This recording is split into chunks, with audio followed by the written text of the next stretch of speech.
anti-defection law is recently in news due to the political turmoil which has been seen in Telangana, Andhra Pradesh, Maharashtra. Supreme Court has stated that the long delays in the defection laws and the reforms are needed.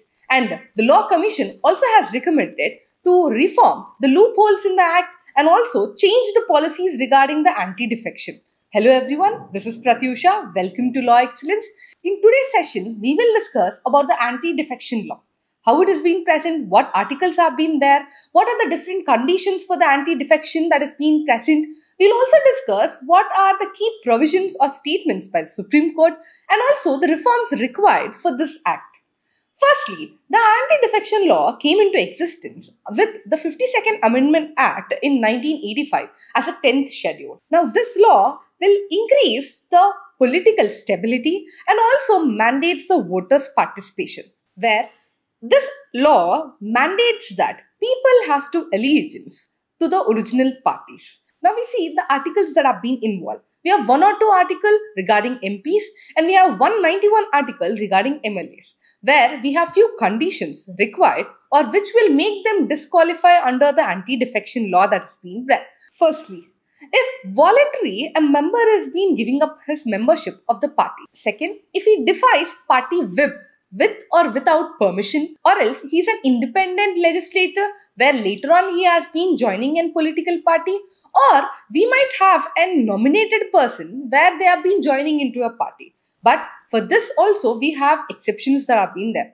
First, if there is a party and 2/3 members are being merging into another party, now this doesn't come under the anti-defection. Whereas earlier, if 1/3 members had been merging, it was not considered. But with recent amendment of 91st Constitutional Amendment Act, now this provision has been removed.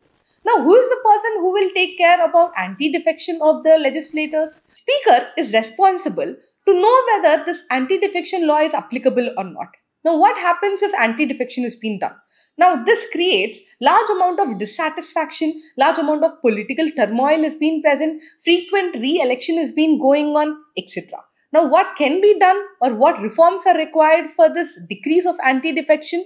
First, the Speaker has to decrease the delays that have been there. Now, recently, Supreme Court also has upheld the Speaker's power regarding the anti-defection that has been there. But it also has stated that whatever decision that the Speaker has been making, it is under judicial purview.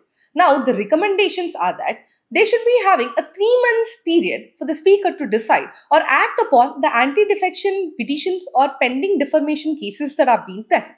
Or else, we should have a particular judicial system where particular laws has to be enacted regarding the anti-defection. Time frame has to be present. They should also give disqualification powers to an independent tribunal authority where it will solve this problem. Or else, we should have an automatic disqualification whenever in certain cases there is a reduced discretion is being present. Or we should also implement barring of the legislator who have gone for this anti-defection from contesting in the re-election that has been there. Through these all, the loopholes of the anti-defection law can be reformed. For such interesting videos, follow Law Excellence.